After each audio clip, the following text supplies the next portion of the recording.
well, hump day reading with your girl Sunshine Monet L. I figure it's Wednesday. It's been a couple Wednesdays since I seen y'all, and I just wanted to say hi and stuff, give y'all a reading. I've been wrapped up in my life with different things, and it's been pretty interesting and fun here. And I really did miss being here. Yeah, I really did miss being here. Hold on a second, because I did not bring my notes out. Excuse me.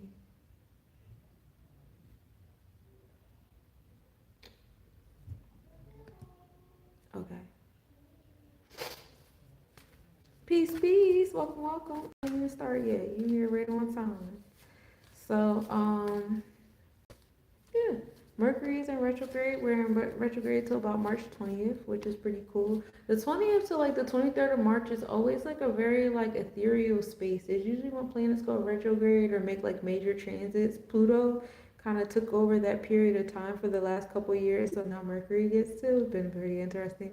I ain't gonna hold you. The shadow of Mercury's retrograde in my house started on like February 1st. I know it started like February 12th, but it was like February 1st in my house. Like my phone just was like, yeah, no, no more of that, none of that, no communication, nothing, nothing. I was just like, oh, okay, that's what we're doing. Cool. That's where we're at. Um, but Mercury is in retrograde in Pisces at a 22 degree, and by the end of the retrograde, we will be back in Aquarius. Um, in this space, we are repeating degrees of the illusions that we've been speaking into existence, that we've been harboring in our space. Now, some of you guys have been like speaking and harvesting like positive illusions into your space, and that's always fun. We love the positive illusion. Like, yeah, I definitely want to like speak the things that I want to attract in my vortex. Whereas some people have been like legit speaking illusions. Whenever I think about that, I think about Hollywood, because that wood that is utilized for magic wands that deliberately create illusions is Hollywood. So, hi Rojo. So that's what I usually think about when I think about like the imbalanced communications. And then it's also finding that balance between having that routine and, uh, you know, um, Mercury deals with like not as strong a structure as Saturn and Capricorn, but it is, associated with the Earth sign of Virgo. So it does still have some sense of habit and routine and pattern there, right? Whereas Pisces is kind of like all over the place, not entirely, but I will go inward. I will separate myself. I will go in isolation. Not necessarily. It's like the blend of the spiral and the square, if you will, kind of sort of. And so we get to repeat these degrees. We don't get too close to Saturn or and Neptune, So it's kind of like, I ain't even gonna touch that. I'll wait till we come back forward again for the third time before we touch Saturn and Neptune with that Pisces Aries connection. And also, how have you guys been feeling with that connection? Both of those being in Aries zodiac, Pisces constellation, because that's bringing like new beginnings and aggressiveness and assertiveness to our mindset. People that have that Aries placement, well, people who have, placements in Aries. See, I don't have any Aries placements, but if you have placements in Aries, that's kind of like invoking a sense of structure and authority and some challenges, to whatever planets those are in your Aries space. And then in the same time, it's like sensitivities and illusions about certain structures and authority in that space as well, which is pretty interesting. Hey, Kenya. Hey, Arrow. So it was very interesting, the alignments that's happening there. But Mercury was like, "Ooh, we're not going to touch that. We'll wait." Hey, Adonis. Um, so I wasn't gonna get into the planetary forecast too much, cause I'm just not there right now, y'all. I ain't gonna hold you. It's rest time for me, but I did miss being up here, and I was like, "Ooh, I haven't done a reading in a while," and I just kind of miss doing it. And so let's get into the actual readings. We're gonna go by the. I was debating in my head, like, do we do modal? Should we do modalities or elements? I think I want to do modalities. just because it popped in my head and I don't usually do it that way. So we're gonna start with cardinal. Oh, brother, you got it. Okay, so we're gonna start with cardinal. Cardinal is Cancer, Capricorn,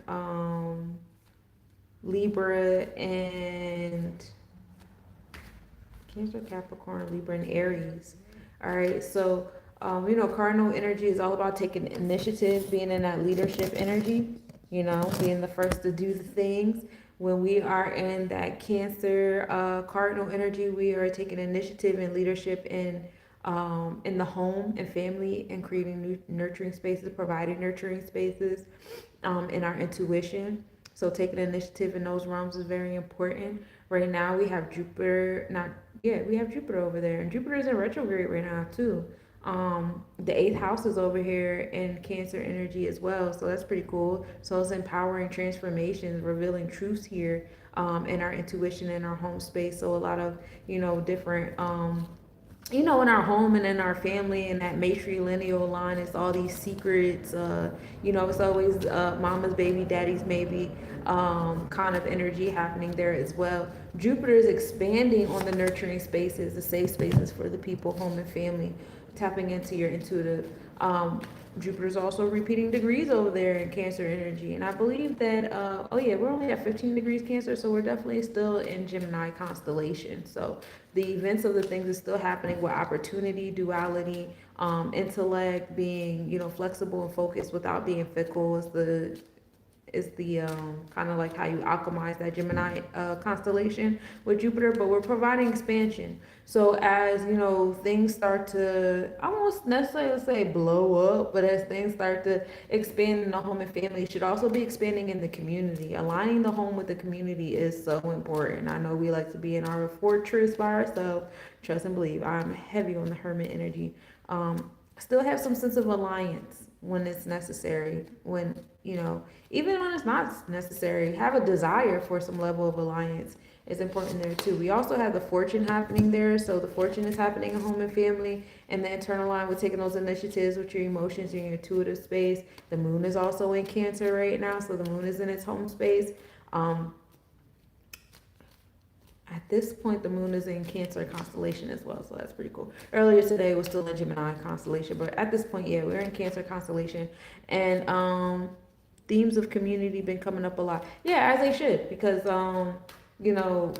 these planets that are in Jupiter more so per se at the moment is also in Gemini. So there's expansion that's supposed to be happening simultaneously to both, and it's supposed to be empowering. As more gets revealed and unraveled, which is what the eighth house does. There's dramatic transformations, dramatic uncoverings, and things of that nature are happening. It's supposed to push people more towards that home and family and nurturing spaces and community spaces. So that's cool there. Then we have the cardinal air energy. Now we don't have any major celestial bodies in the cardinal air energy, but we do have like the last decade or so of the 10th house and the first 2 decades of the 11th house sitting in Libra energy. So that's bringing like that space of success and achievements are balanced or fair. So the first like 2 decades of the 10th house, you're in Virgo. So all about harvesting, planting the seeds, right? Creating that habit and that routine that you need, in that Virgo. I know I'm supposed to be doing cardinal, but just, walk with me here. So it's that's the initiator of the success of the 10th house. But by the time you get to the last 10 degrees of that 10th house, when it feels like you're about to give up, that's when the scales are balanced. Oh, what you have been putting in, let me give it back to you, says Libra. The scales are balanced, and if you ain't been putting in shit, you ain't gonna get nothing back out. So keep that in mind too. So a lot of people want a bunch of stuff for nothing, or a lot of people realize like that. Hey, peace, Ra, how you doing, beloved? A lot of people realize, oh, I don't think I'm totally ready to put in all this stuff. You know what I'm saying? Like I don't think I really want to invest all these things. Maybe this isn't really what I want. You know what I'm saying? So coming in that sense of realization, 11th house brings that awareness because Aquarius rules over the Ketters too, and that's the awareness of the depth of being, the power to be one with all, being unique in as Aquarius deals with, and I'm talking about the 11th house here, y'all. Aquarius deals with socializing and friendships and electronic communication, but it also deals with being unique and revolutionary. So it's like a me and we at the same time with Aquarius house. All right, so that's on the Libra scales too. So finding those interpersonal relationships that turn into friendships, interpersonal relationships and electronic communication, utilizing the electronic communication to speak balance and fairness into the universe, into yourself, all those different things. It's fun there. And then I'm doing amazing. Just finished a composition for school. That's what's up. I have a what's the face I have to finish. I have an Excel spreadsheet I need to finish for school. And I have just like zero desire to do it. And when I don't feel like doing stuff, I just start staring at the walls. Shout out to the moon, for real. I cannot wait to be done computer science. I'm almost done. This week will be the week of 7, and then I have the week of 8, and then I'm done. Next week is my last week of computer science. I'm so happy. I'm so happy. I did not have fun. I don't know why I'm taking that class again. They just be giving me stuff to spend my money. Anyway, so yeah, the Libra scales is giving you guys that balance, that fairness, that justice. If you guys have been doing that work with the 10th house starting off in Virgo, making sure your routine is in order, you've been harvesting, you've been planting the seeds righteously. So let Libra give you your return, in the realms of, it's going to be revolutionary. It's going to be in the realms of electronic communication and friendships and things like I just said, right? Bonds and contracts and within the groups.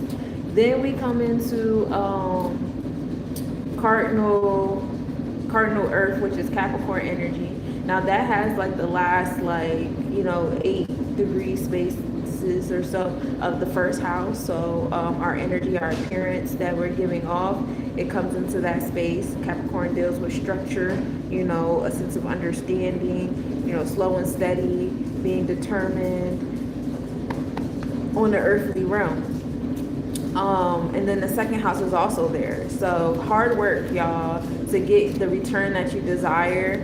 Because the second house deals with business. It deals with what you want to attract in your vortex, that Taurus energy, what you value, what you prioritize. You gotta work for it. You know what song just came in my head? Britney Spears. You better work, bitch. But that's the theme, you know what I'm saying? You want these things, you want to design these things, you want to have this kind of aesthetic in your space. Capricorn is about slow and steady. That's the goat that's going up the mountain. My top 3 signs are all cardinal. Oh, you got that Libra energy. You got that leader energy. That's cool. That's cool. So, yeah, you definitely slow and steady, being, deliberate, being calculating, being structured, being disciplined, knowing how to give up some things, that sacrificing energy that'll help you in the space of business. And then we have no major celestial bodies in Capricorn. Then we have Aries. Now, it's a party in Aries. It's a party. As a song that come there. It's a party.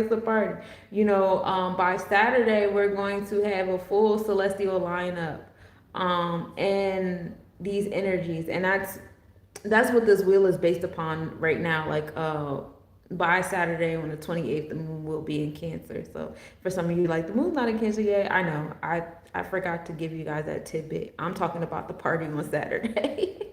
Preparing y'all for the lineup in the sky, especially for my sky watchers out there. All the planets will be lined up in the sky, and this won't happen again until 2040. So that's really exciting.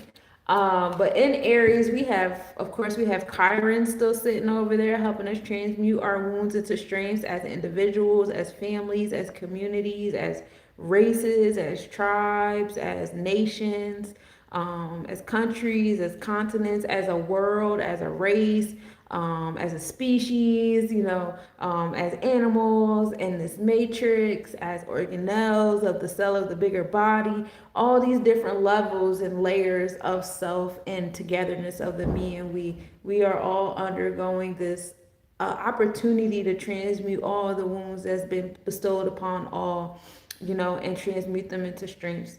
I've been, I've taken my psychology classes now. I'm in my last year of psychology, and we've been learning about learned helplessness. And for those of you guys that are tuned into me on, Facebook or Instagram or TikTok, I did like a little reflection today on that learned helplessness energy and how it seems like, intentional, the kind of cages, quote unquote, that we've been in.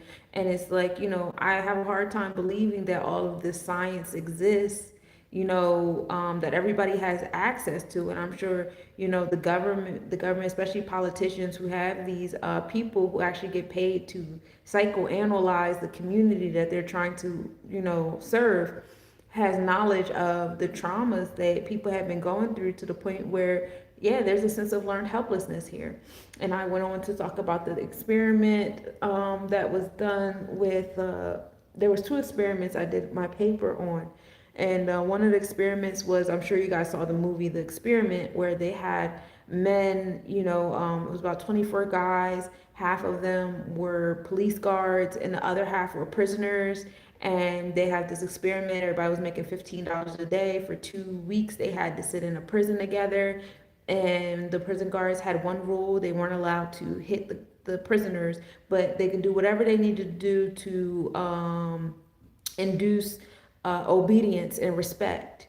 And over time, it just was interesting because the prisoners became more and more into the role, and they became more aggressive and assertive and even sadistic. And the prisoners started to develop this learned helplessness because they realized no matter if I'm being good or I'm behaving or I'm being rebellious or it's not stopping the trauma. The trauma is not stopping. So then the prisoners just go into this survival mode. Like, I just need to survive. I just need to do the bare minimum to get through this. And at no point did any of the people realize that this is just an experiment. We can leave right now. It got to the point where one of the prisoners had to be reminded because he had gotten so mentally and emotionally unstable that the researchers that were observing had to step in and say, hey, this is an experiment. You don't have to stay here. But you know what also happened? Dr. Zimbardo, the actual psychologist that, started the study, he got so sucked into his role of being a warden at the prison that he forgot that he was supposed to be the psychologist, the observer. And the whole point of my paper was researching a couple of the experiments that go against the psychologist code of ethics. And I had to list all the different codes that each experiment violated and why and how and why. And so it took another psychologist to come into the field to say, hey, are you good? You just been watching this for the last 6 days, bro. You've broken so many codes. Like, what the hell? And even the Dr. Zimbardo was like, I had to realize that I was a psychologist and not the warden of the prison. Everybody kind of got sucked into their roles and everybody developed this sense of learned helplessness. Even the people, even the ones that portrayed themselves as guards, none of them had an assertive or aggressive or violent background at any time. And even when they were looking back on the tapes and watching themselves, they were astonished, and some of them even disgusted at their behavior. Can't believe that was me. Even the prisoners felt that way. I can't believe that was me because I'm not one of those people to submit to that kind of treatment. So, yeah, learn helplessness. It's a thing. And it seems like we're in it. And it feels like, yeah, it's called the experiment. And it feels like no matter what you're going on, what you're going through, what's happening around you, you can't stop the trauma. The trauma just won't stop. The trauma just won't stop or whatever, right? Thank you, Ra. I appreciate you. And so, they did this experiment. This was another experiment I did with the animals. I'm big on, scientists doing things with animals. I think it's very messed up. And because they don't have the ability to consent to anything. You know what I'm saying? So they do this experiment, one particularly with dogs, was shocking the dogs and, putting them in a space where now they have the ability to escape the shock. But those that learned that no matter what they do, they can't escape the shock, they just laid there and gave in. All they had to do was jump over the barrier in between the rooms. But they weren't taught that in the first environment they were in. You had a control environment where the dogs were never being shocked. You had one environment where the dogs realized, oh, if I pull the lever, the shock will stop. And then you had another group of dogs that were like, no matter what you do, you can pull the lever, you can cry, you can do whatever you want. The shock is not going to stop. And we're not talking about no little collar shock shit. We're talking about excruciating traumatic pain these dogs were going through, to where they were defecating on themselves, they were crying, they were starting to move as traumatized beings. Okay, these animals were being traumatized. And so when they put them in another environment, the dogs that were being shocked, no matter what they did, they didn't even try to escape the room. They wouldn't even try. It was 150 dogs. Out of the 150, only 50 of them attempted to remove themselves from the shock. Everybody else just laid there and was like, maybe it'll stop, maybe it won't. And you look at human behavior, especially in this economic system, and you see a lot of that now, you know, of, oh, I'm just gonna put up with this. I'm just gonna go through this. I don't know how we got here, but we're here. But I'm just gonna put up with this. I'm just gonna go through this or whatever. And so, I don't even know how we got there. But I just noticed, like, you know, it just feels intentional. Oh, maybe that was because we were talking about Capricorn and structure, maybe authority. But you know, yeah.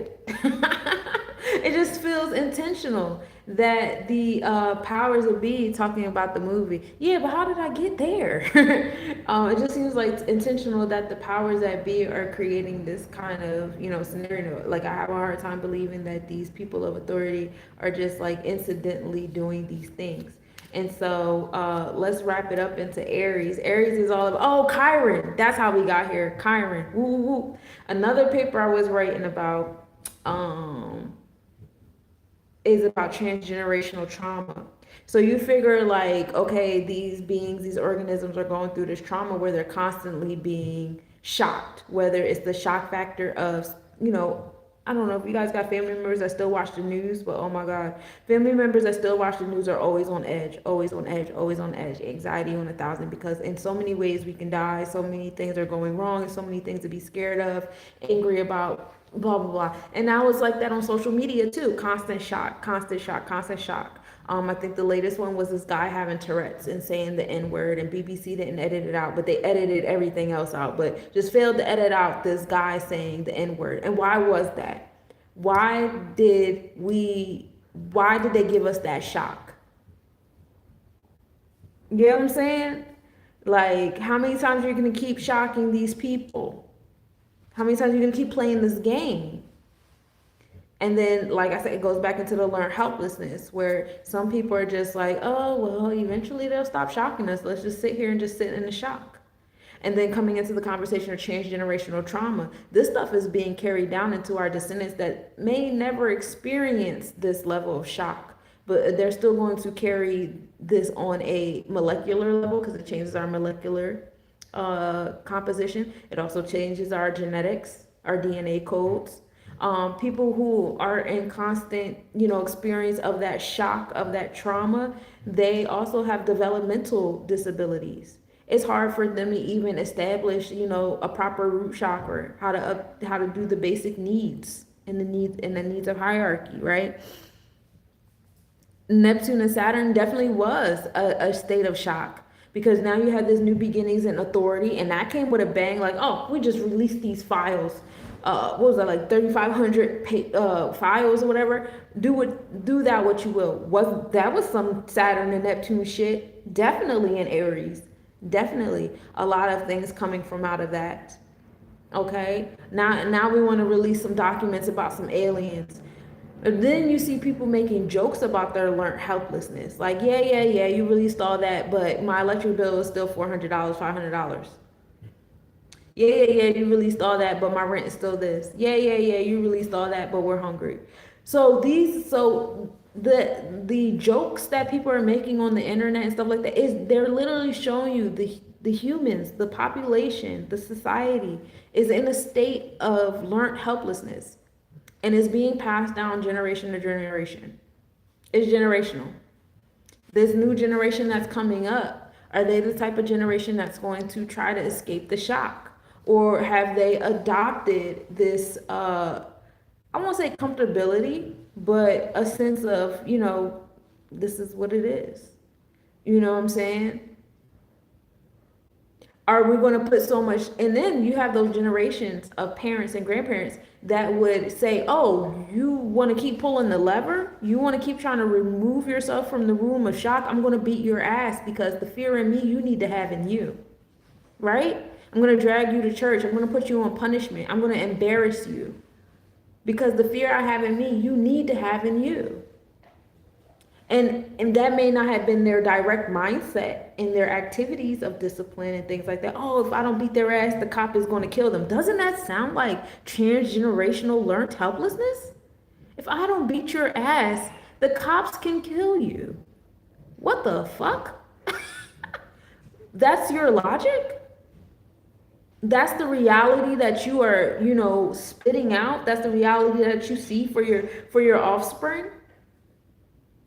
That's learned helplessness. You know what I'm saying? So shouts to Chiron out there, new beginnings on the wounds, because that's where the conversation came from, right? Bring it back around. But yeah, Saturn and Neptune is definitely like, that sense of authority and the infrastructure that's been built around,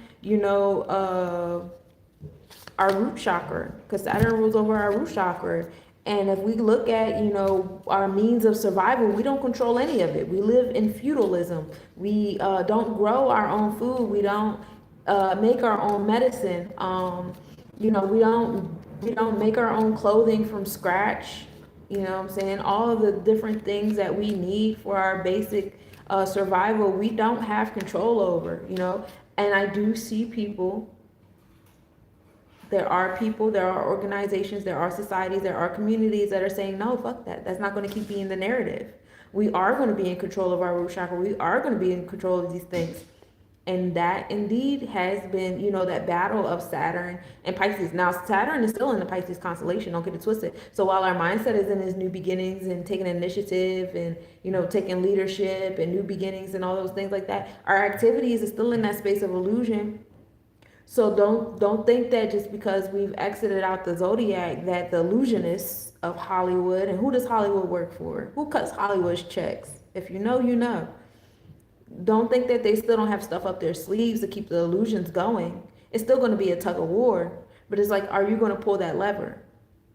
Are you going to allow the generations under us to continue on this trauma because that's what we know? We know the trauma. We know, how to survive, be in survival mode in the trauma and just go along and get along and when in Rome, do what Romans do and keep your head down and be seen and not heard. Wait, don't be seen at all because being seen is dangerous too. Just hide. Just keep your head down and hide and be quiet.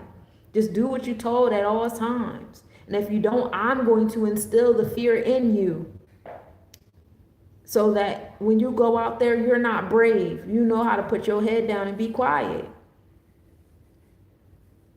Are we going to keep perpetuating that? That's what Saturn and Neptune and Aries / Pisces is asking us. What illusions are we going to keep alive in this matrix? What kind of infrastructure are we going to create? What are our dreams and our sensitivities and our sixth senses telling us?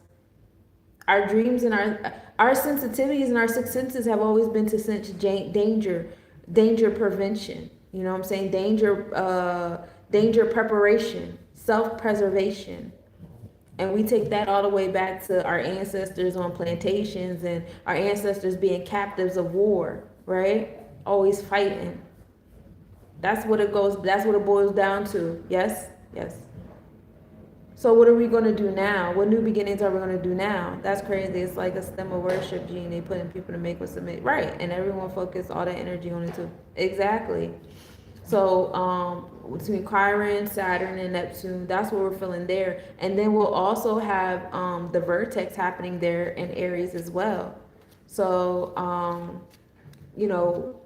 we're going to be attracting those new beginnings how we see fit. All right. And that's those are the four corners of the cardinal energy, y'all. We're expanding on the nurturing. Ooh, I like that story. We're expanding on the nurturing. Transformations happening on how we nurture each other, aligning the home and family with the community. You know, taking initiative to finding balance in our finding balance in those friendships and our space of success and achievements, right? With the Libra. Capricorn is saying build on the business, what you value, what you prioritize. You are the divine designer in your space. Slow and steady, be disciplined, and face those challenges to design what you desire. And Aries is like, bro, we've been finna wipe all this shit out. All the illusions, the places of authority, all the moons y'all been holding on to. Get them the fuck up out of here. And so that's what I got from my cardinal babies in the building. Chiron been conjunct Aries for a while too. Yes, Chiron has been conjunct Aries, and Aries is the feminine vibe of Aries, giving us that Xena energy, the warrior princess, bringing that primordial, rebellious, revolutionary, activist energy to the forefront, and we love it here. So here's the card for my cardinal ones. Uranus providing the progressive pushes, and Venus together. So progressive pushes to the heart chakra, what you value, what you prioritize, what you want to design in your space. Cacao is the herb of choice. We in 3-8, that's understanding of our transformations, which brings us mastery on the 11, right? And we love it here. Initiation is here. Taking initiative, of course, taking initiative with my cardinal energy. You know what I'm saying? It starts at the heart, y'all. It's starting at the heart for y'all. I got the Ace of Swords. So again, taking initiative, moving forefront, justice is being here, good knowledge, intellect, King of Pentacles is being here. So we have that, you know, it's just empowerment. It feels very empowering here. We have Venus in Aries. So we're putting the heart chakra and we're motivating ourselves with the heart chakra. As far as the Sephiroth goes, this is Chesed. So this will be our celestial blueprint, our Mayat here. What are your personal divine laws? Now, we've been taught the divine laws of the collective, whatever religion or walk of life or spirituality you're in, whatever community you're in, nation you're in, they all got their laws and their policies and all those different things. So we know everything outside of self. What about within? What are your internal laws? What is the internal design that you wish to truly see in your space? That's what matters, because the facade gotta go. We've been creating this facade, everything is okay, and if I can conquer, you know, if I can live through the shocks and still afford to do this and do that and da da da, you know, I'm on top. We got this facade of black excellence and, you know, women in power and men in power and, you know, all these different things, but it's a facade because this is not our natural way of being. This is us learning how to make do with our learned helplessness. We're doing the best that we can with the cards that are being dealt with us. Well, why the fuck aren't you trying to become the dealer? Why are you allowing someone to give you the cards? Why don't you shuffle that deck and pull them cards out yourself? Are you not good enough to be the dealer? It's your hand. You know what I'm saying? And then we have a sense of incompletion here in our community, in our home space, and it's on a 2. So finding balance and harmony here so we can bring that sense of incompletion. So here what this feels like to me is focusing on that Cancer and that Cancer in the Libra talk I gave you.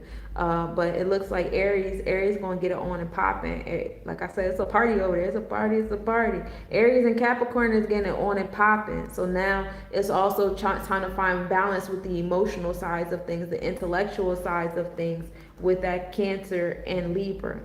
We know y'all know how to do things in the physical. We know y'all know how to take action. You know, that's what y'all been doing. That has been you guys trauma responses to the society that we've been in this whole time. So, you know, how are we going inward here? What? I just freaking pulled them out as you said that. Now my ears ringing, my eyes are watering. Oh, I love divine alignments. Fuck your...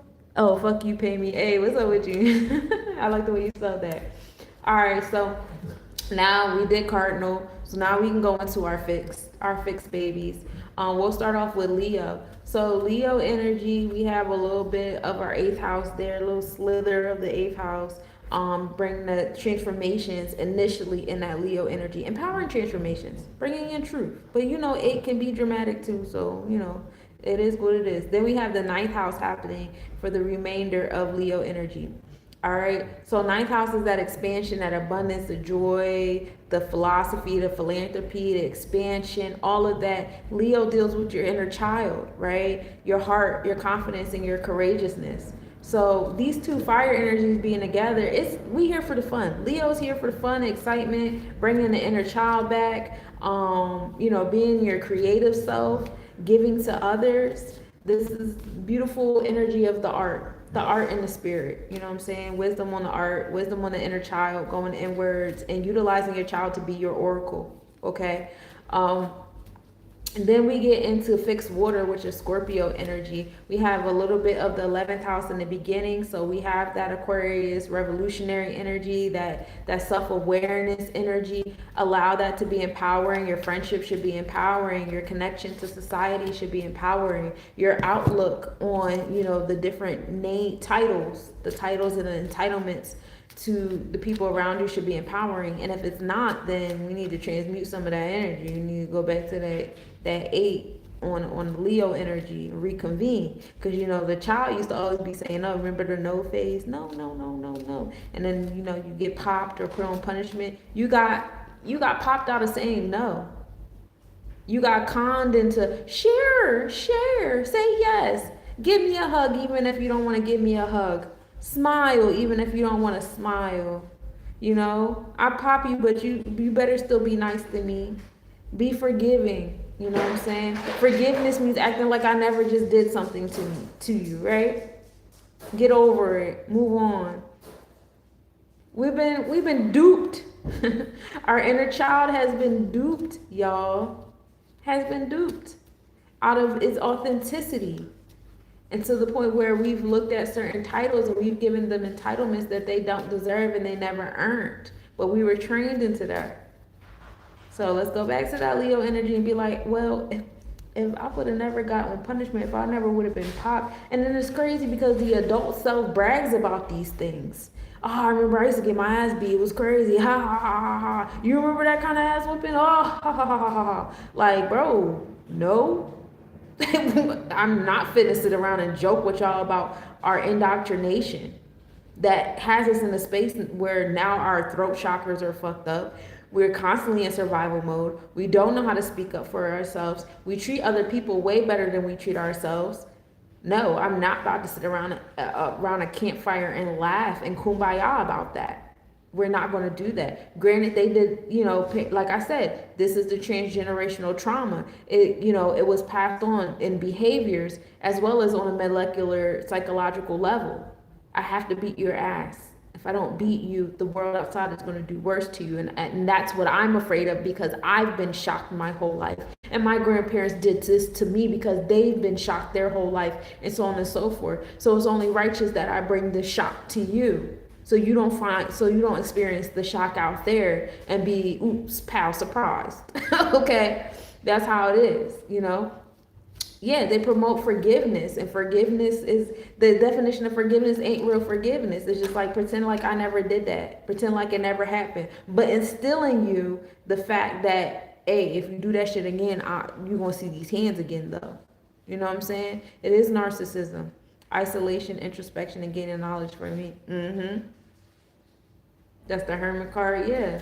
So that Scorpio energy is like transformations on how you are viewing society and your place in it. Transformations happening on the 12th house, the illusions, our sensitivities, our sixth sense here. Be empowered by them. Allow them to reveal things to you. Ooh, we got water on water right now. We in our feelings, we're in our emotions heavily. You know what I'm saying?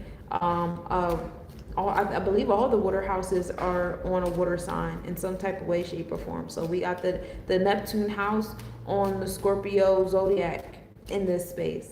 All right. Be empowered by your sixth sense. Be empowered by the celestial law that you create for yourself. Right? Bringing things to a close in those realms of building and destroying. It's time for closure on some of these illusions. It's time for closure on some of these lies and some of these secrets that's been going on. They've been holding your solar plexus chakra in a chokehold. They've been holding your sacral chakra into a chokehold too. And it's time to let a lot of those go. Then we have fixed air. Fixed air, that's our Aquarius. course, we have Pluto over there creating transformations. So transformations in our society, our way of doing things, transformations in those titles we've been given entitlements to, right? Aquarius rules over the internal side of the root chakra. So you have Capricorn on the outside, Aquarius on the inside. So as you change those titles to the entitlements, the authority on the outside changes. It's dismantling the authority. This is where like the concept of revolutionary wars come into play. Oh, last time Pluto was here was a revolutionary war. Last time before then, we had, Pluto's 360 brings the rise and fall of empires. It takes 248 years for Pluto to make a 360. And every time it does, an empire rises and falls, okay? That's 9 generations of man there. So with that being said, in this space and time, yeah, we're seeing the fall of an empire. We're seeing the fall of 9 generations of man. Okay? You're going to see, and it's going to come out in Revelations first, right? We have to see the connections. I have to see how all these people were connected. They all connected because they all were doing some weird stuff together. They were all being sneaky with each other. They were all blackmailing each other and doing quid pro quo and a whole bunch of other illegal stuff amongst each other. Their friends, their relatives, their cousins. They're a bloodline. It goes all the way back to, oh my goodness. You have to see all those things. That's all Scorpio energy. Okay? And once to connect the dots and that empire falls, then another one rises. But what will be the next one? We have the Pluto's over there in the second house. So it's in the space of business right now, creating transformation. So you'll see, like I said, a lot of business owners stepping down, entrepreneurs, CEOs, things like that coming out. That's Pluto in the second house. It's about to go into the third house. So the community is next. That means all these pastors. Who are the pillars of community? The church, right? The church is a pillar of community. These, what do you call them? We be putting coins in UNICEF for years. Where are them coins going? Places like that. The transformation thing's gonna come out about that. Spirit just said Boy Scouts. We've been there before, but we might be coming back. Spirit said Boy Scouts. Real quick. All those different type of community pillars. Transformation is going to start happening out of there too. My Pluto is in my second house, empowering transformations to space of business, what business looks like, what people value, and what people desire to put into their vortex. Also, a moral code has to happen in the second house too, on how you obtain those things. We have so much estate and inheritance. Oh my God, yeah, and that should be in the third house because it's communal. Our innate behavior is communal. It's not individualized as we have been trained to be. We've been trained to preservation of self. I have to put the oxygen mask on myself first. That's the analogy we like to use. I get it. I use it too sometimes. I gotta pour into myself. I can't pour from an empty cup, y'all. You know what I'm saying? In the same breath, I shouldn't be pouring by myself at any time at all anyway, because that's not our innate way of being. We have always been communal. It's always been a community.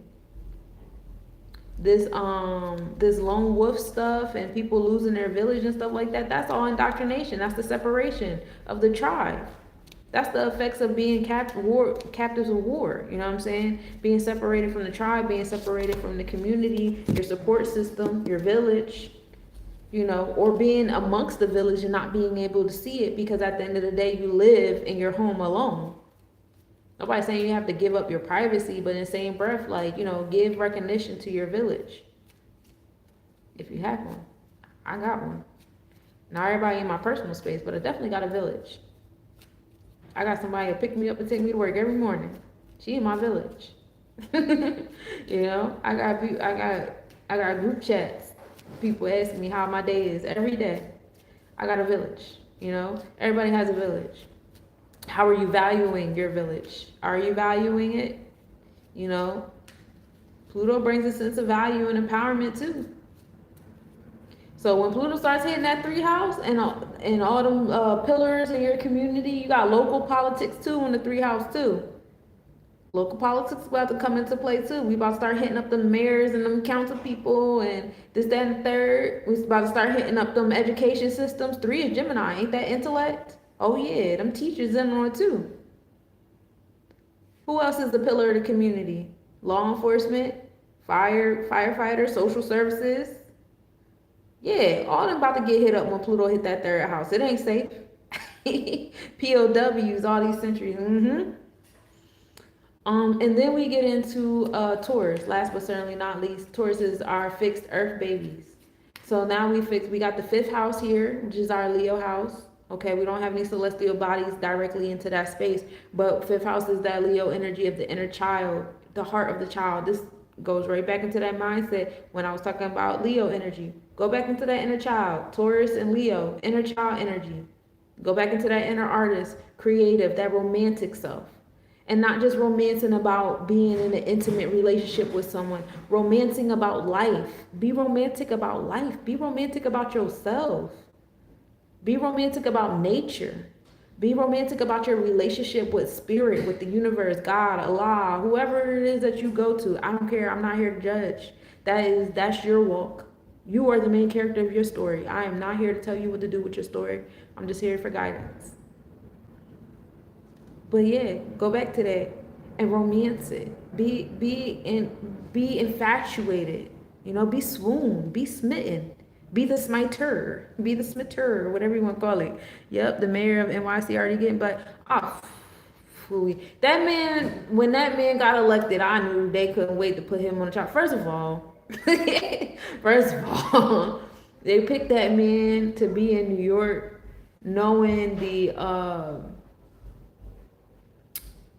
there's still a sense of sensitivity with his culture in America. So I already knew that wasn't going to last. On top of all the things that's going on with immigration, I don't care if you're born in America or not. There's still a sense of stigmatism there. I already knew he's a sacrificial lamb. He signed up for that. He should have known in this climate with all the different things that's going on with the president and all that stuff like that, that he was going to be a sacrificial lamb. And I'm pretty sure that he was very much aware of that. Him blasting rap music and being a rapper, actually his song was kind of popping, does not exempt him. He ain't exempt. Poor guy. I don't know him personally, but poor guy. But yeah,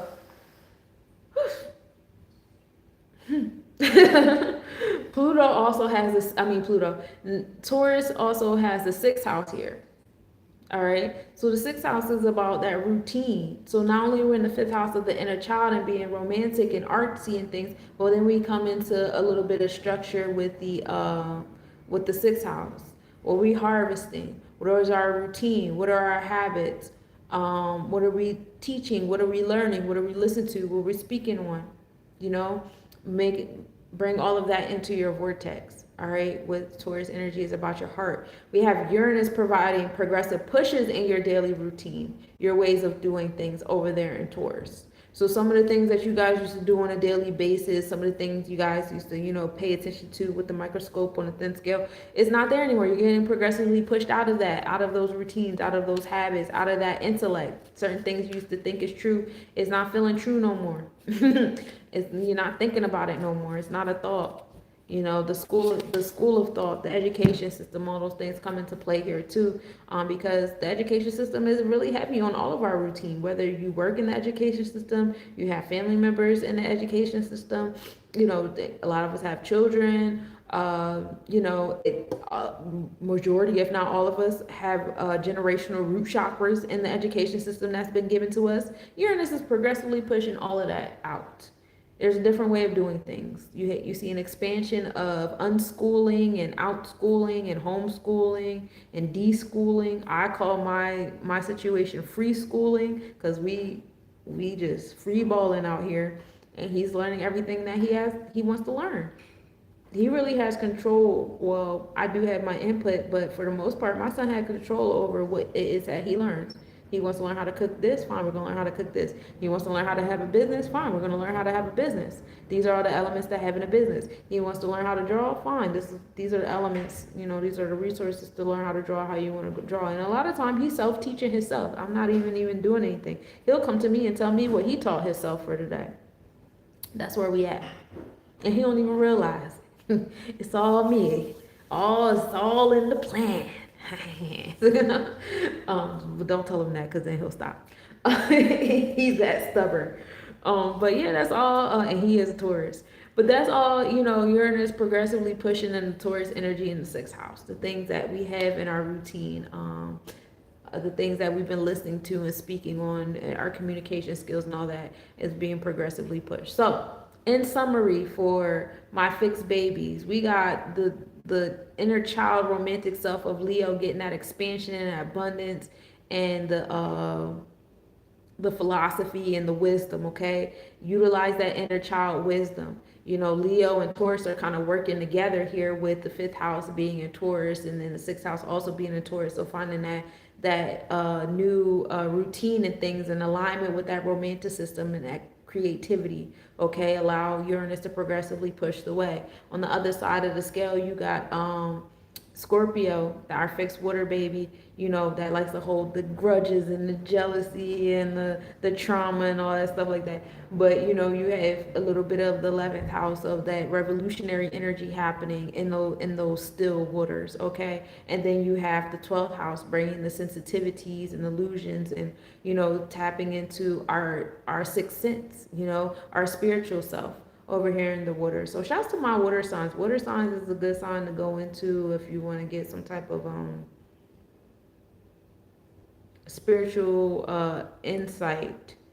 More so like Scorpio energy with the 12th house. I like it there. It sounds cool there. But even the 8th house on Cancer, that's very empowering on the intuitive, the third eye energy. So be in your waters and I would even say like to get into this level to get on speaking of the God, hey, get into doing water rituals. Take a bath. Put some things in the water. Write some things and put it in the water. Water your garden. Water yourself. Just it's water time. Get into the waters to get into the Akashic Records. Spirit just said. Dig deep into those spaces of things. And then our fixed air is also on the other side of the game saying community. Community, society, opportunities, intellect, being flexible, all up in our space of society and friendships and electronic communication with Aries, okay? Pluto's over there providing progressive pushes over there in the second house and that space of business. What I have versus how I feel. Hey, algorithm, how you doing, beloved?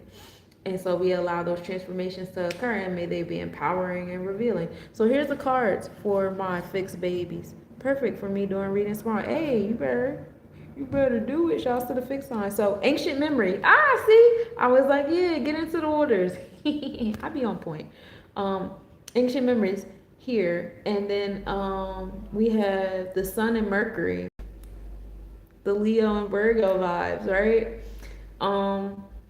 Yeah, on the 3. Oh, okay. So tapping into the ancient memories with the fixed signs, getting in tune with and that's cool too because on the fixed signs of things you can really like sit, ground yourself, and get in tune with the generations before you and the generations thereafter. Then I have the reverse 8 of Cups, which is like in the midst of transformations. We're in the middle of the transformations on my fixed babies, so it's okay if you're dropping your cups, especially with Uranus pushing y'all over there in Taurus. I know my Taurians are like, what the hell? But you guys are learning how to do things different, have a different kind of routine, and prioritize different things. It's okay. And then, my Aquarians with the Pluto is probably like, what the hell? So, like, it's okay. Like, relax.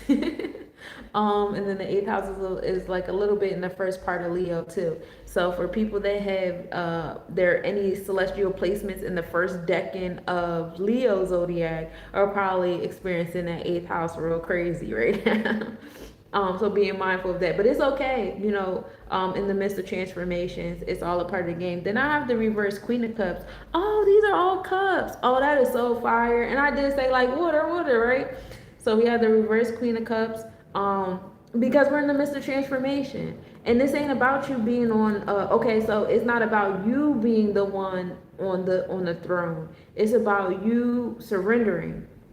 Go to the I'm okay.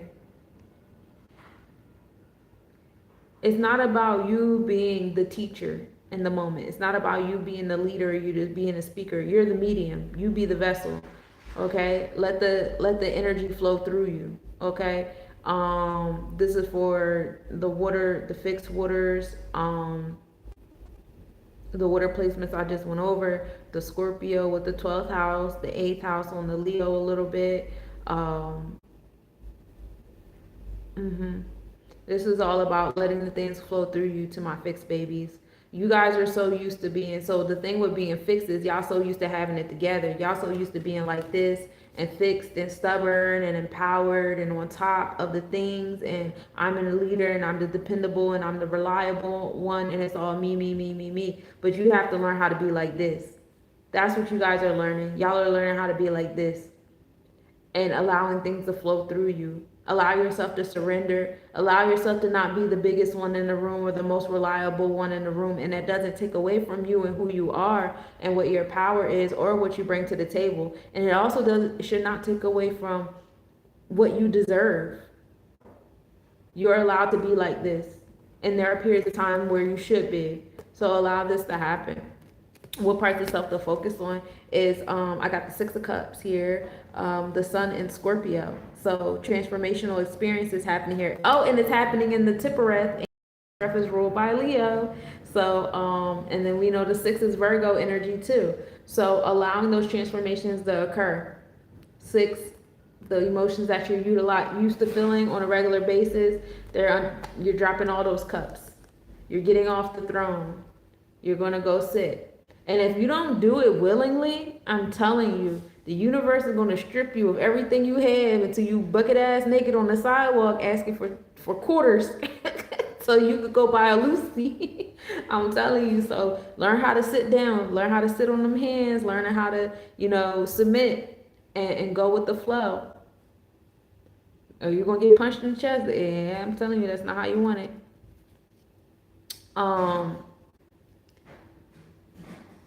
Then we got we're gonna focus on our sacral chakra as far as our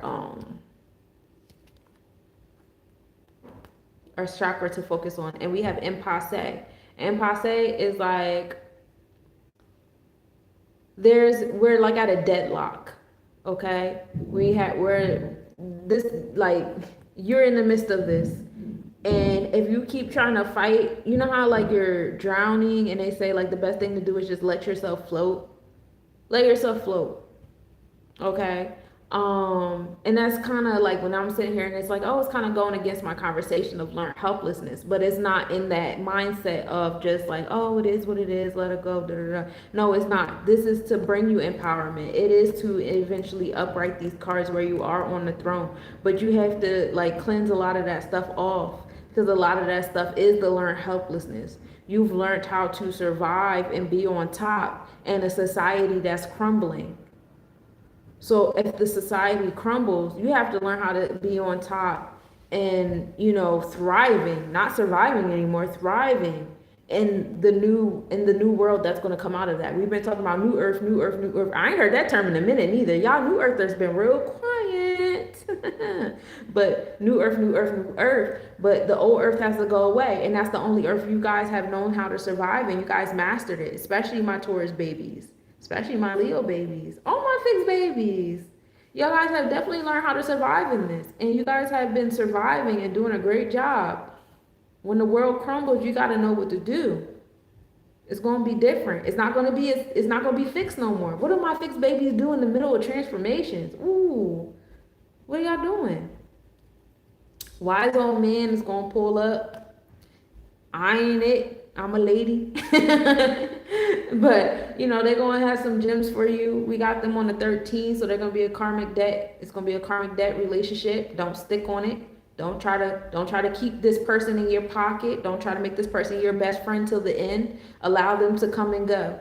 They're not here for forever. They're here for the moment to give you what you need. For those of you guys that are like, oh my God, this person's helping me feel so better, and blah, blah, blah. I want them to be my best friend. Or, oh my God, this person, I want to fall in love with them and marry. No. Let this person come, help you out with all of this, and then let them go when it's time for them to go, because they have other places to be. All right. So that's what I got for my fixed babies here. Y'all learning how to, y'all gotta learn how to transform with the transformations of the world. Hold on to your butts, okay? Now, last but certainly not least, we're gonna get into our immutables. All right. So we're gonna start with Virgo. We have the North Node hanging out. No, South Node. Excuse me. We have the South Node hanging out in Virgo. This is our comfort zone where we're accustomed to being at. And, Virgo deals with a routine and listening and teaching and stuff like that. And we have this comfort. I got into it already real heavy with how the education system is in everybody's root chakra on a transgenerational level. You know what I'm saying? And the 10th house is also there. And Virgo energy bringing that success and achievement. So, pieces, we've learned a lot in our root chakra, the bottom, space of our Kundalini, right? We've learned a lot at the tail of the dragon. And, we put a lot there. And we've harvested a lot too. Not just us as individuals, but us as a lineage in our DNA codes. Think about this as the double helix, strand between our north and south. South node is our double helix, right? And the base code is Virgo, and we put a lot there. We have a lot there, and a lot of it is important. And a lot of it is going to help shape, the trajectory that we're going in Pisces on the other side of the scale, right? So we allow our routine and our intellect and how we label and we compartmentalize be the base of our success, right? We learn how to, be mutable with it. On the other side of the game, we got the IC line. So the MC line, the line of success, is over there in Virgo too with the South Node. We're successful there in our harvesting.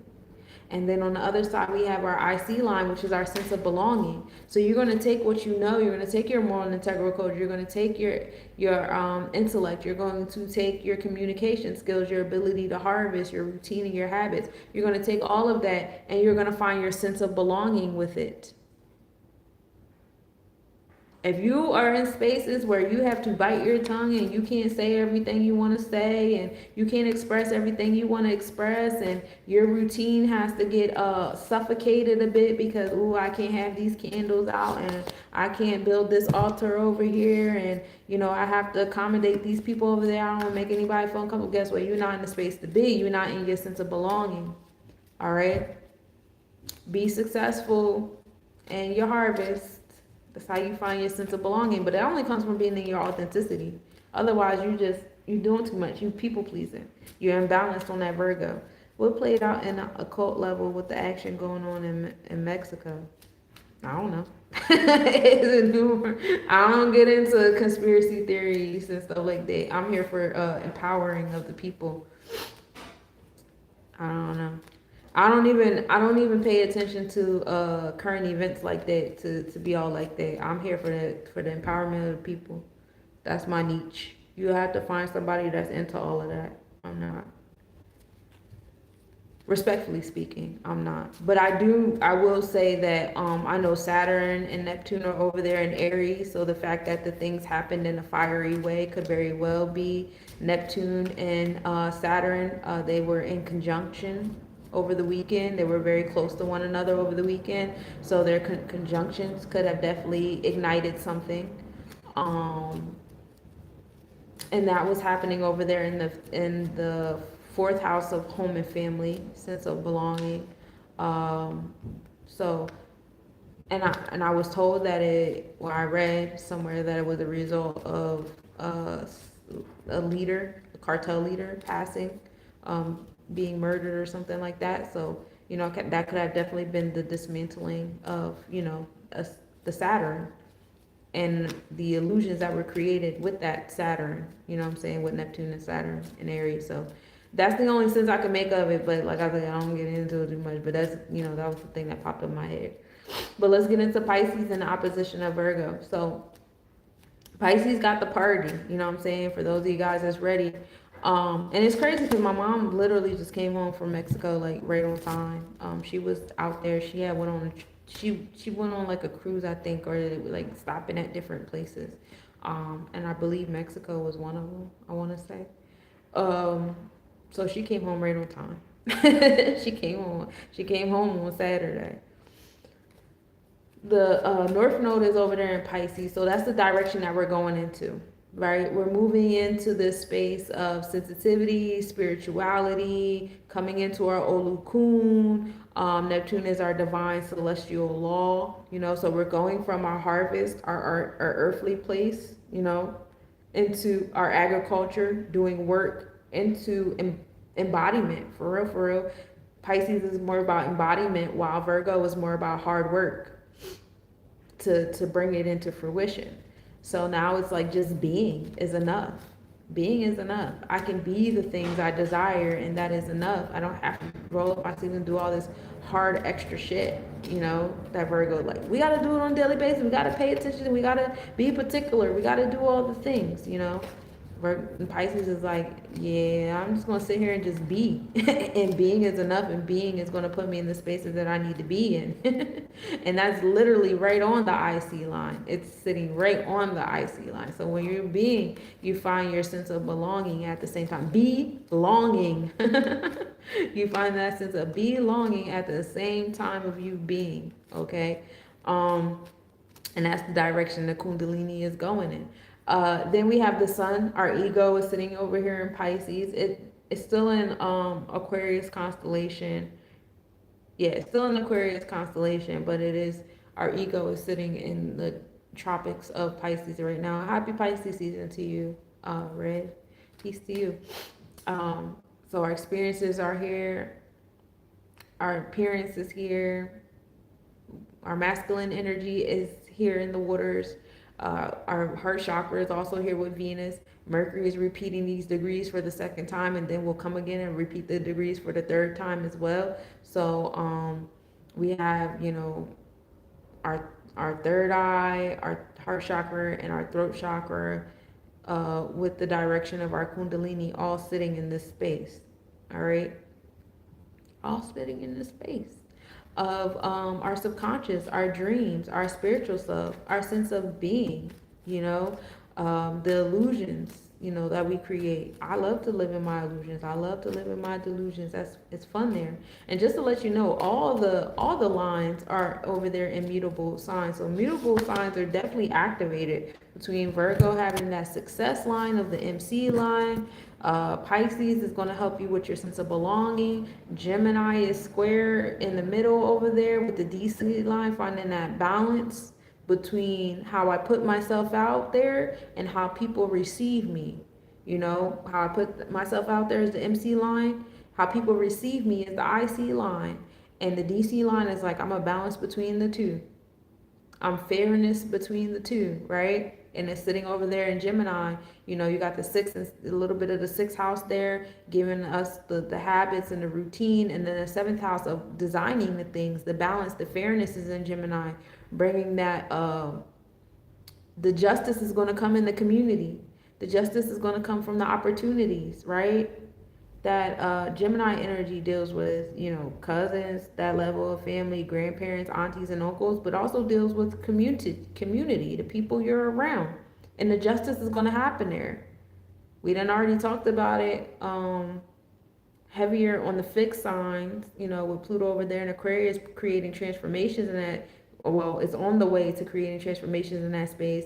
I don't think I mentioned Mars, but Mars is over there in Aquarius in the third house now. Motivation is there. You guys, solar plexus chakra should be moved by community in that fixed Aquarius energy. Finding your tribe in the community, finding your people, finding opportunities, spaces to be in. Like I said, that doesn't totally, Aquarius is not about giving up your identity. Aquarius does not want you to give up your identity and fully submerge. We are no longer in the realms of melting pot. The melting pot shit is dead. So don't be afraid of disappearing into the people. It's salad time. With salad needs all the vegetables, and some of y'all like to add raisins and dried fruit and shit in there, and nuts and pieces of meat and dairy and stuff. And everybody has their place, and it's not all melted into one brown gush stuff. Everybody has their place. Everybody has the flavor that they bring to the fork, but it's still together a salad. All right. So Gemini is like That balance and fairness is going to come. Let Pluto do its thing in the third house, create those transformations, reveal those things, hold on tight. The community is going to go through some shit. But in the meantime, in between time, you guys should be using that Virgo and Pisces. That, you know, talk your shit. See how I'm saying here, talking my shit? And that's how I attract the people I attract. Talk your shit. That's how you're going to find your belonging, because talking your shit, you are in your being. You're in your authenticity with that Pisces energy, and people are going to sense that. They're going to sense you in their sixth sense. And then you go into the Gemini, the community. Justice is going to happen in the community. The universe is not here to punish anybody. Humans have the mindset of niggas going to get punished. You know, justice is about having a sword and beheading people. That's human shit. The universe wants alignment. So if alignment means that you have to ascend, or you got to go through this, you got to go through that, then that's what it is. But it's not, the universe ain't like, oh, I'm about to punish you. No, the universe is like, this energy right here ain't aligned. Let me align it. And it's going to create events to bring it into alignment. You as human choose to encode and decode whatever just happened, how you choose to do. Oh, this is a punishment. Oh, this is severity. Oh, this is negative karma. This is da-da-da. This is when people fuck with me. Like, that's human shit. That's not the universe. The universe don't know good or bad, right or wrong. The universe knows alignment, equilibrium. The universe ain't going to tell you, oh, you know, stop doing this, stop doing that, stop doing this. The universe is going to do what it got to do to bring the pH level where it's supposed to be. And if that means that we got to pull some stuff out, we got to eradicate some stuff, we got to, you know, make a couple storms pop off to bring us back to equilibrium, then that's what the universe is going to do. It's not about punishment.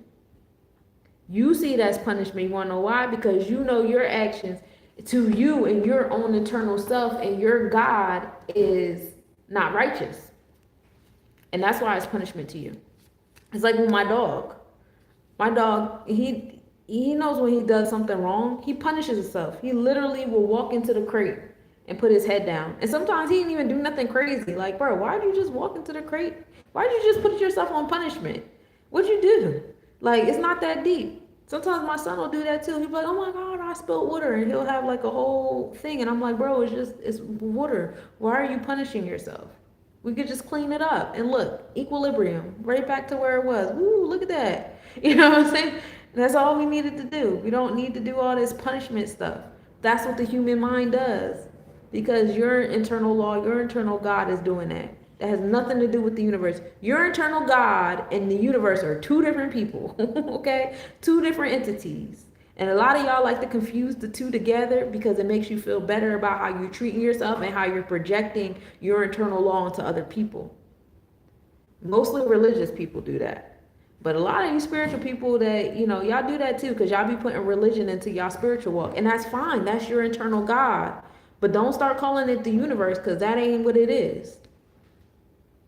Don't start saying the universe is punishing this person and, you know, praising that person. That's not how it works. And you know it's not. That's how your God works. That's how your internal encoding and stuff like that work. You know what I'm saying? So all that to say, the 7th house in Gemini, that's the vibe. That's the theme. That's the energy that's happening over there. And then on the other side of the game, you got, they took over an airport. It feels like we live in a, yeah. But it goes to show you how powerful the cartel are. And like, I've seen that also in South America too. Central and South America, the cartel are like more out in the open about we run this. And let's not forget that we run this.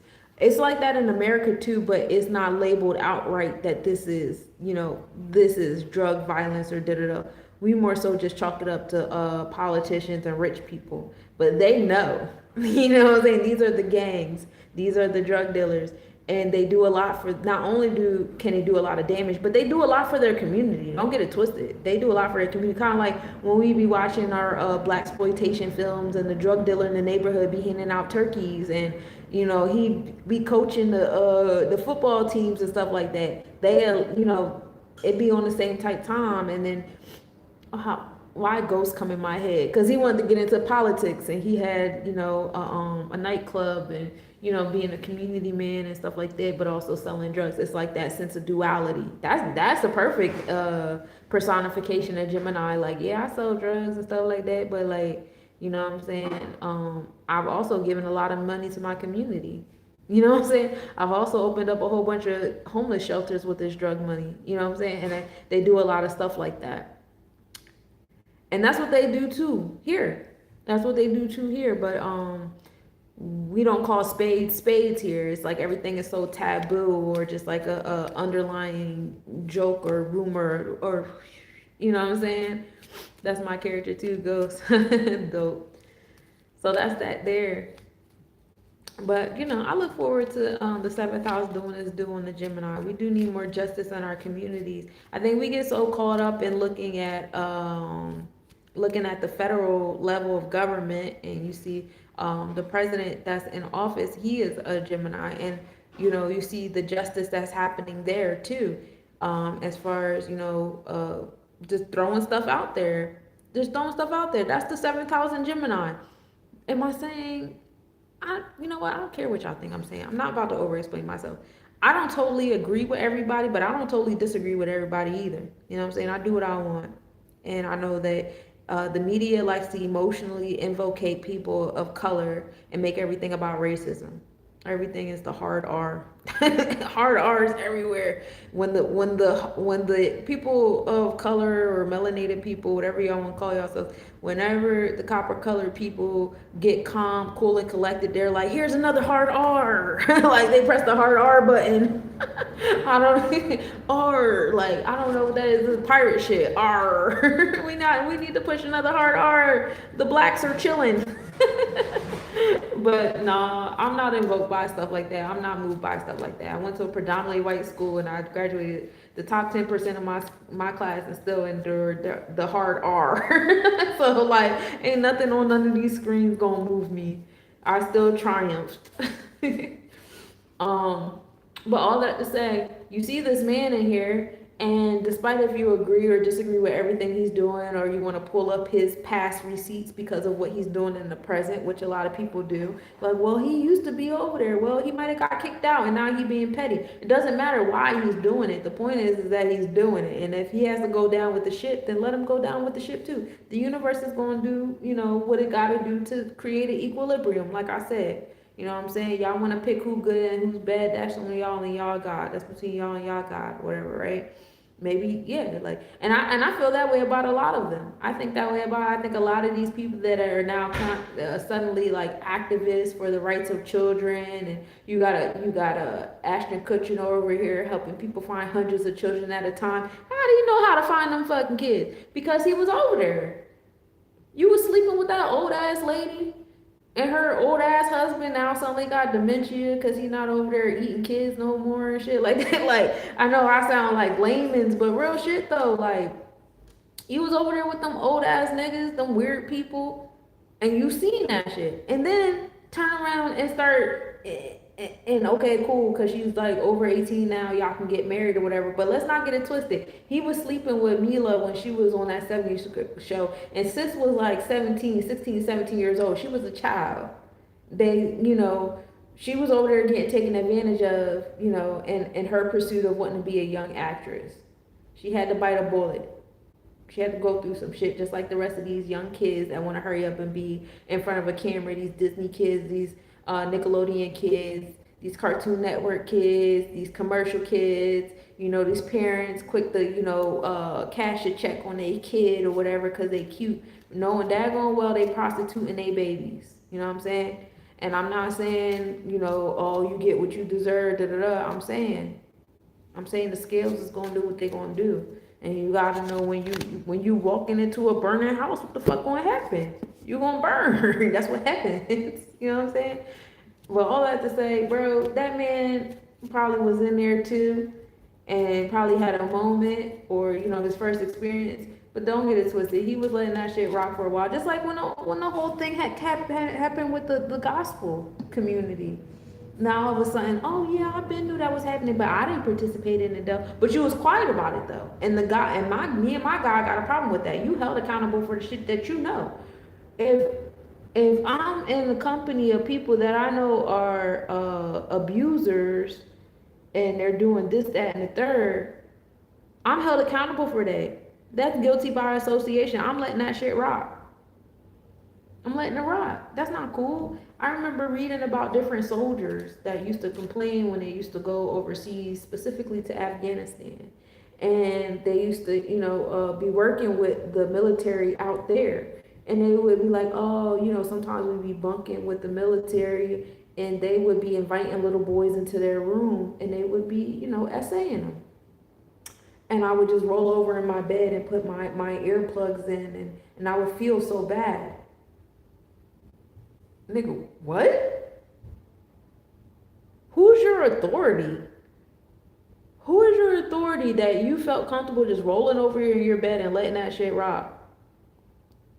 That's weird. That's weird. That's why God won't put me in them kind of rooms, because he know I'm going to get myself killed before my time. Because I wouldn't have cared. I'm not the type. I remember one time I was dating this guy, and he used to play instruments for celebrities. And we had the conversation, because he asked me, like, if I would ever reach a certain level, would I let shit rock in my presence? And I said, absolutely not. And he was like, I would. And I was like, oh, our moral codes are totally different. I see what type of time you on. You would just let something so immoral happen for a paycheck to go along and get along. Who is your authority? I'm my authority. If I gotta get 6 feet under for standing up on some shit that I believe in, then that's what's gotta happen. Especially off the kids. Kids, my nigga? These are babies. They gotta grow up in this. They gotta live the rest of their life with that in their root chakra. You're already an adult. Stop being weird. Stop being weird. But that's why, like, a lot of these, like, celebrities that's out here now, they want to be a voice and stuff. They're not impressing me. All that to say, 7,000 Gemini, do your work. Do your worst work. And then last but certainly not least, we have on the AC line, the energy that we're giving off is over there in Sagittarius. It's in the fire vibes, giving that optimism, that wisdom, the philosophy, the expansion, the abundance, the luck. And it's on the first house. It's giving fire horse, baby.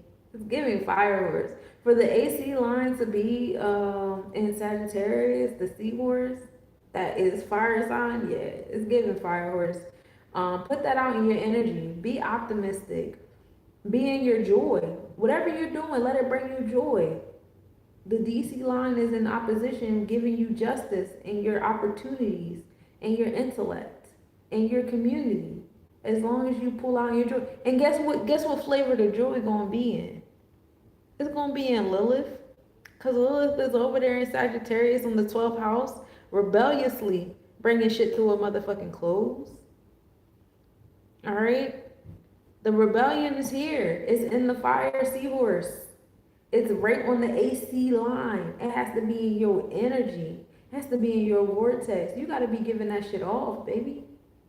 Yeah, that's kind of exciting. You got to be on your Xena warrior princess on your shit. And watch your community come to you and the justice comes. And that's literally the only way it's going to happen. And we know this. I know y'all know that we know this.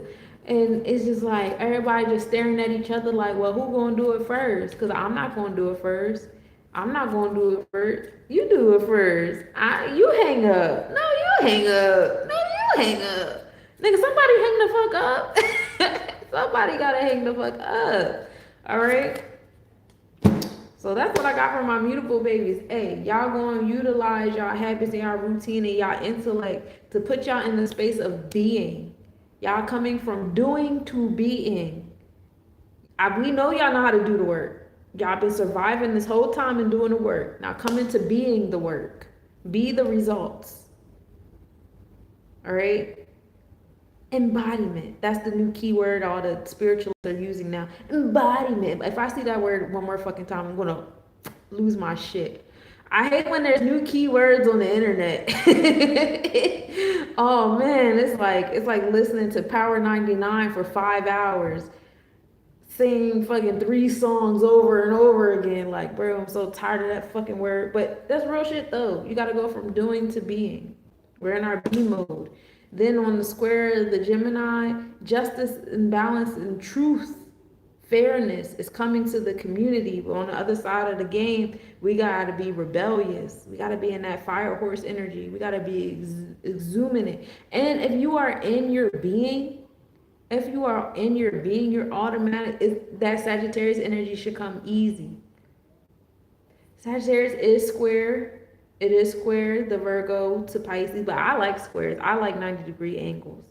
If you get into the circle 7, man's was, there's a chapter, I want to say it's chapter 3 or chapter 4, where he gets into the tools, and the tools are used for the mind, and one of them is like the joint that you use to measure the 90-degree angles or whatever. And that's the tool that's used to make sure that you're building a sense of stability, the cornerstones in your space correctly. So that's how I look at squares. It's like it's important to be on your square in the midst of this 360, right? That's how you turn the 360 into the 361, which brings you to Jeb on a 10 and one of your Ketters at the same time, right? So I like squares. I think 90-degree angles are real important. They're real fun there. You have to learn how to utilize them. For those of you guys that look at the planets and be like, oh, this is what I'm coming to. This is what's happening, and blah, blah, blah, and utilize them as masks and excuses. That's not what this is for. The whole purpose of learning about this 360 is to learn how to rise above it, how to alchemize it, how to be in charge of it, to be the authority, not to allow it to be the authority of you. You know what I'm saying? So remember that. But yeah, if y'all learn how to be and stuff like that, y'all could build on y'all rebellious self.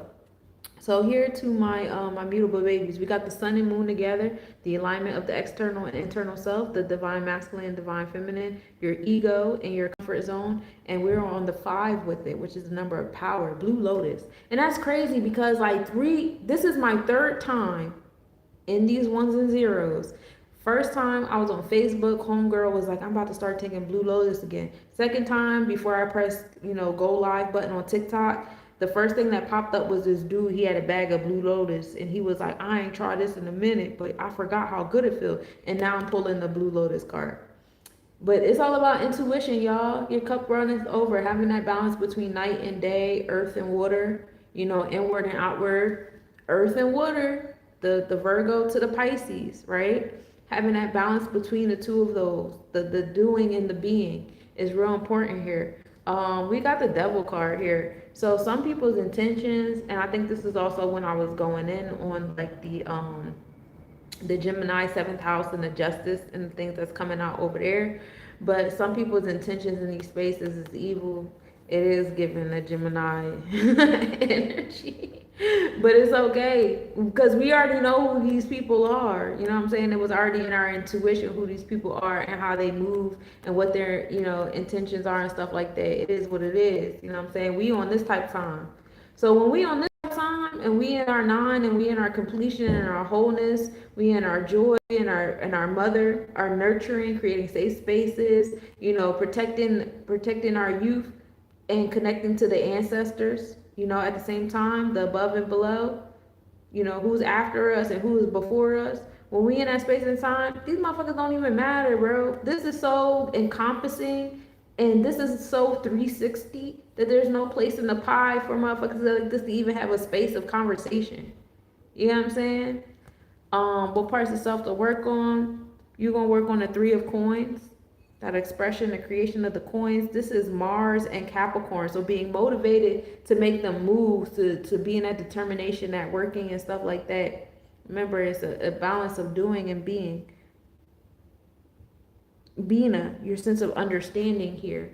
That's what's highlighted. So you want to get into your sense of understanding, your Seker energy, Seker. And get out of this victimized mentality. You guys are not a victim. You ain't a victim to this nigga.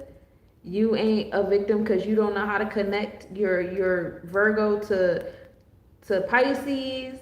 You're not a victim to your day and night. You're not a victim to none of this. You're not a victim to your motivation being slow and steady in Capricorn and coming with the challenges to your ego. You're not a victim. All of this stuff here is to strengthen you. All of this stuff is here to guide you, to align you. Remember, the universe ain't here for punishment. The universe is not karma. You know what karma means? It just means action. That's all it means. Karma means action. You got good karma, which is up to you and your interpretation. And you got bad karma, which is also up to you and your interpretation. But that's you and your interpretation. That is not the universe. The universe just like energy, action, let's go. All that other shit is you. Chokmah is the universe. Ketters is the universe. Once we go to the three of understanding, the creation, the expression, the emotion, the bina, the seker, now we on you and your internal God. We have created infrastructures and challenges and intellect and understanding and conclusions and all that shit like that. Now we come into decoding and encoding and putting your flavor on it. That's all you and your God. That's not the universe no more. All right? And if you and your God is putting you in this victim mentality, I don't even know what to tell you, but I just don't advise it. I think that's an awful idea. Like, why would your God make you a victim of anything? We are victors, because who the fuck is your authority? It should be you. And we are divinely protected. You hear me? We got the house of protection here. And that's why you shouldn't even be walking around like this in your space. Because we here with it. Look, sis got whole completion. The 9 up here, the Sagittarian wisdom, the Yesod, the Yemoja, the celestial womb. And she's able to come down here and give to the youth. And everybody, the youth down mean they came directly from her womb. They don't have to directly come from your womb. Whether you're a man or a woman, y'all both got reproductive systems. Stop. I won't tell you, okay, I'm not telling you what to do. And that's the human in me. The human in me is like, no. I don't want to tell y'all what to do. But the God in me is like, bro, stop pinpointing these ain't my kids. Only my kids. Only my relative kids. Only kids that I want all the fucking kids, bro. Because at one point in time, your kids is going to have to go outside and interact with the rest of these kids. You can't isolate your kids forever. They're going to go outside. And what are they going outside to? What kind of world are you leaving behind saying only me, mine? That is like, come on now. It's the youth.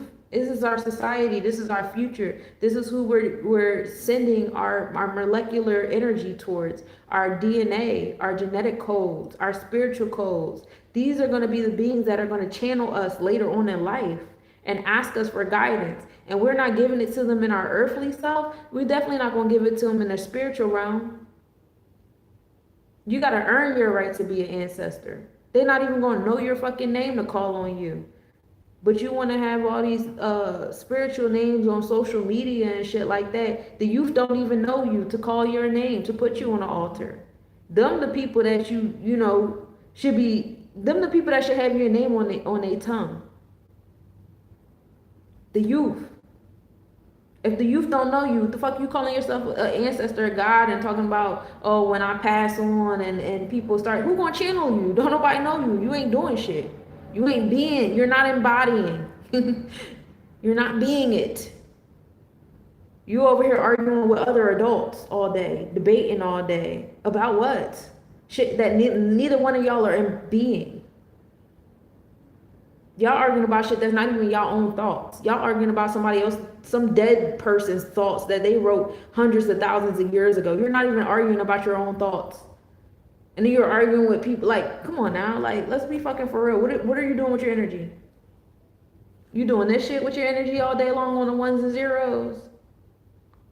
Nah, I'd rather be in this shit. This is why I don't sit on the internet and debate y'all. I know a lot of people read my shit funny how they want to read it, woo out, that shit business. But I don't be doing this shit on the internet all day long. As soon as I feel like you doing that shit on my status, on whatever it is that I post or whatever, I remove myself from the conversation. You want to feel like you win and you smarter than me and blah, blah, blah, blah. You do what you got to do, brother. I'm not engaging in that. You know what I do all day? This. this. I'm in the schools. I'm an activist. I'm a volunteer. I volunteer. I feed people. I clothe people. I help homeless people. I tutor. I mentor. I help other parents homeschool their children. I'm a substitute teacher. The youth know my name. You understand me? I'm this. I don't be on these ones and zeros bragging about everything I fucking do in my real life, but baby, I'm this. I'm this. I'm not spending my time on the internet doing this nut shit. I leave that to y'all. I'm busy.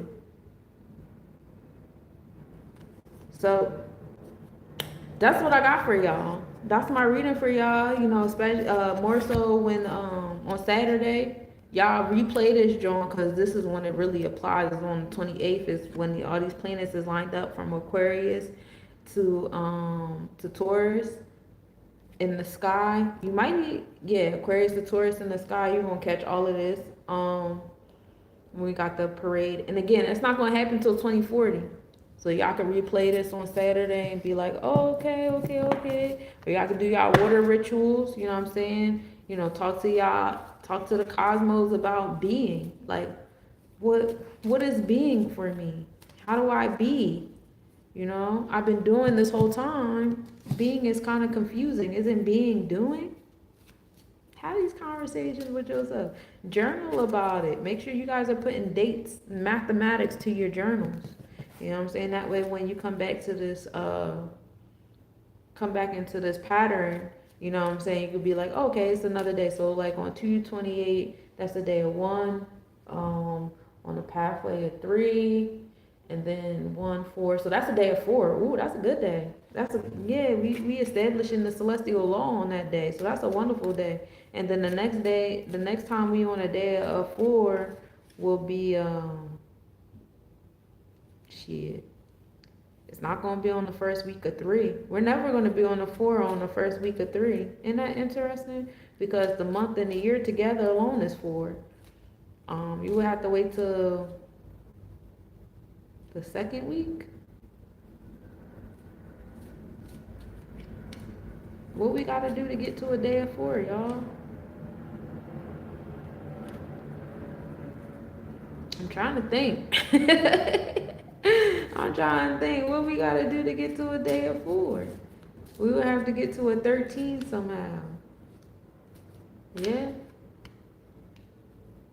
So like on the 9th, 3 and 9 is 12, plus 1 is 13. Yeah, on the 9th. That'll be our next day of 4.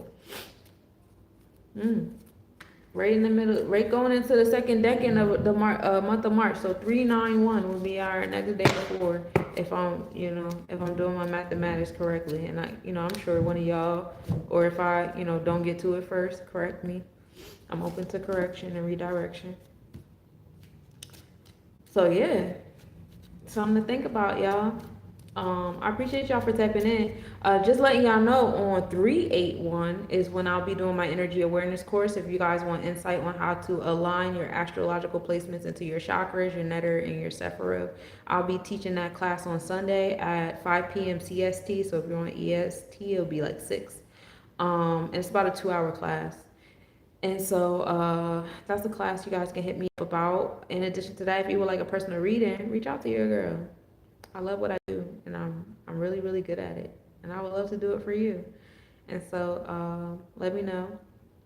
And that's pretty much all I got so far. I do have another astrology 101 course that will be on Sunday. Let me look at my calendar. I know what week it's on, but I just don't remember the number. I won't.